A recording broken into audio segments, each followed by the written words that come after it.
Good morning, children. This is Imran sir, and see, today I am teaching you the Lost Spring. See here, Lost Spring, a story of a stolen childhood. A stolen childhood.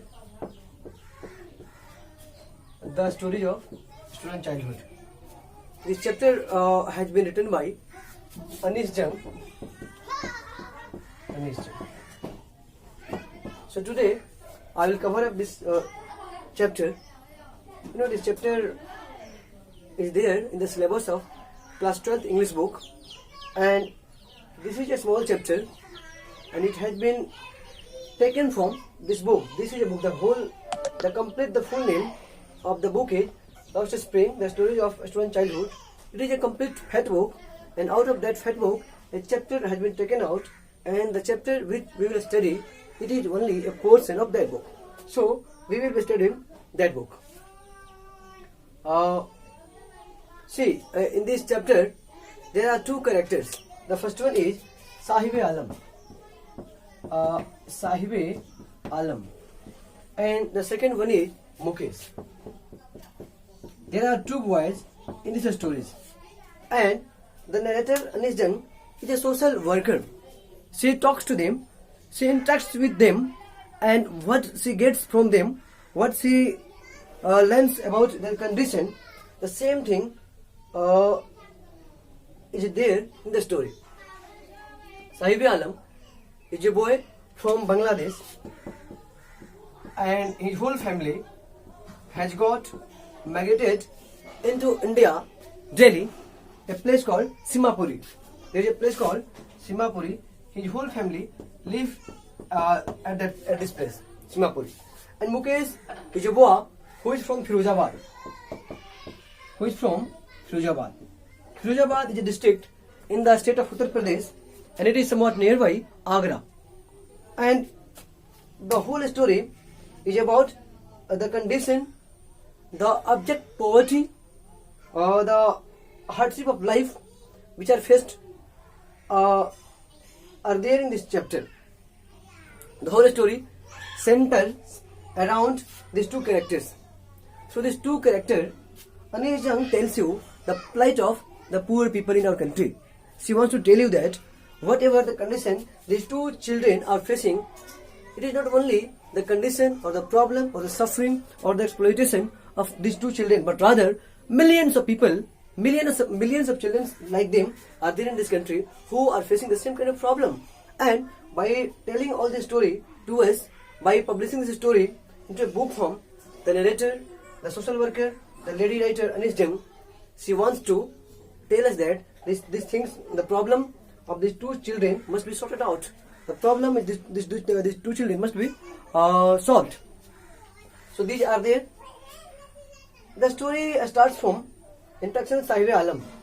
He is from the family of rag pickers. The place where he lives is called Simapuri, and Simapuri is an area in Delhi. See, Simapuri is in Delhi, but still it is far away from Delhi. There is some a line is there, a statement is there in the chapter that though Simapuri is in Delhi, but it is far away from Delhi. What does it mean? What does the writer suggest by writing this sentence? By writing this sentence, the writer suggests that Delhi means luxurious life, a life full of entertainment, enjoy, and satisfaction. Delhi means you must live in a 3 BHK, 2 BHK room. You must be well educated. You must be working in some offices. Delhi means what? See means to say. But here you can see that Simapuri is a place where only the people from the very lowest strata of society, people from the very low background of society live. Like rag pickers are there. They live. They are not Indian people, but they are the people who have come from Bangladesh. A war broke out in Bangladesh in 1970 or 71 or near about that period, and no, they did not have any kind of option rather than to get migrated to this place. That is why they came to Delhi and they started living out there. They don't have houses, pakka house. They are living in somewhat their houses are made of You can say it is hut meant, and like plastic bags are there, and some ready-made seats are there. With the help of all these things, they have somewhat erected a temporary living kind of things. So they are living only in that, and in that small space, in the one corner they live, and in the other corner they sort out all the like racks or stone things, or no, like thrown bottles and other things. So the plight of the children are there. First of all, Anis Jang happens to come across this boy, Sahibi Alam. Anis Jang lives in New Delhi, and she talks to this man Sahibi Alam, and she tells that, okay, if I just open a school, if I get a building constructed for schooling, will you come to my school? This boy Sahibi Alam said, yes, I will. And you know, like after sometimes this boy goes to her, and he asks her, madam, where is my school? I want to study. So by this statement, the writer gives a clear message that the promises made to the poor people are hardly kept. Like they come across lies and lies. They come across lies after lies. Their promises are never fulfilled. If Sahibi Alam gets proper schooling, if he go to school, learn something, then surely he will not do this kind of work like that picking. He can also become an engineer. He can also become a doctor.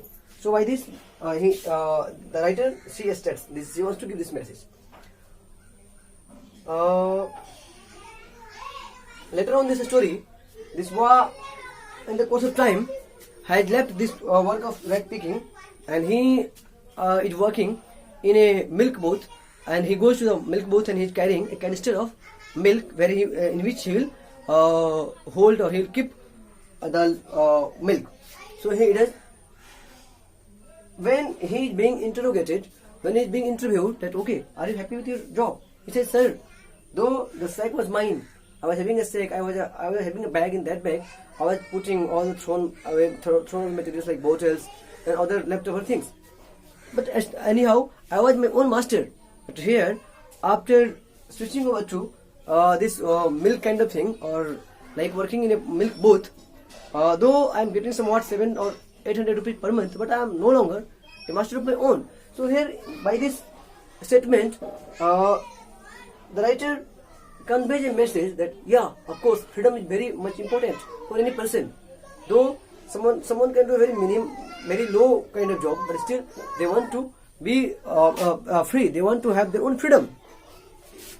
And in the course of stories, this lady also happens to meet a priest and his son. His son, after coming to school, he goes to the temple and he prays to the God that, God, I wish I should have a pair of shoes. So these all are there in the story. In the second part of the story, there is a boy called Mukesh who lives in Firozabad, and this writer interviews him. After the interview, what he learns is that the poor condition and the pathetic situation of the people out there. His whole family is involved in bangle making activity. Bangle making activity. They are doing this. And they are making bangles. You know, bangles, while producing bangle or making bangle, you know, the children have to work in furnaces, hot furnaces, and they have to stay indoors, and they have to live in a dark area. So their eyes have got adjusted to the darkness, and that is why a time comes when these people, before getting adulthood, they lose their eyesight. They become blind. So this also are there in the story. And one day, this lady Anis Jung goes to his house, like Mukesh's house, where he meets the wife of the elder brother of Mukesh, and she is preparing something she has some spinach, some leaves of a spinach.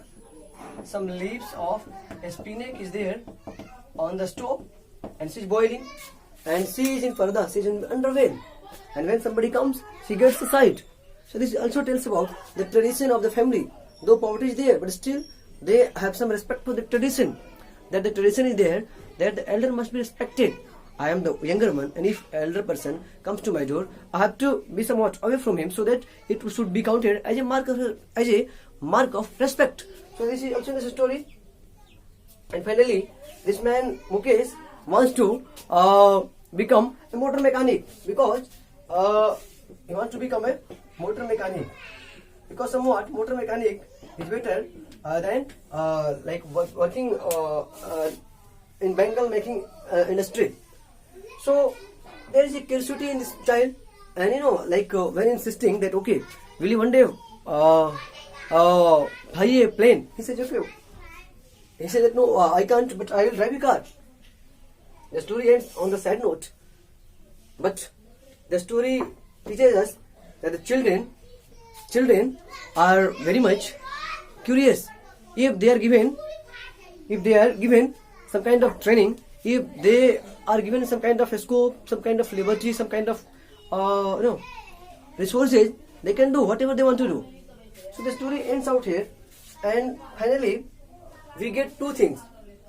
The first thing is this, that object poverty is there, and the second thing is this, that they are mentally enslaved. They are mentally been prepared in such a way that they will never come out of their thinking that okay, we are made for this work, so we will keep doing this work. Like in Firuzabad, what the writer comes to know, what the writer learns, that these people they only think that they are meant for only this purpose, this work, Bengal making only. Why only Bengal making?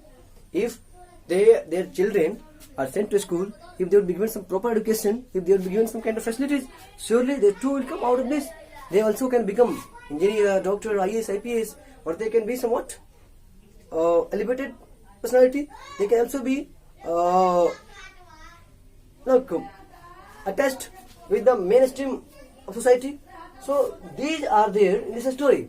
This story is not only the mere storage or plight or poverty of these two children, but through this what we learn is this, that people like Sahib Alam and Mukesh, there are millions and millions of children in India who have been deprived of their rights. They must be given proper education. They must be sent to the school. They must be taken out of their poverty. So this is the main thing of this story. Like the poverty elimination is the first thing. Poverty must be eradicated.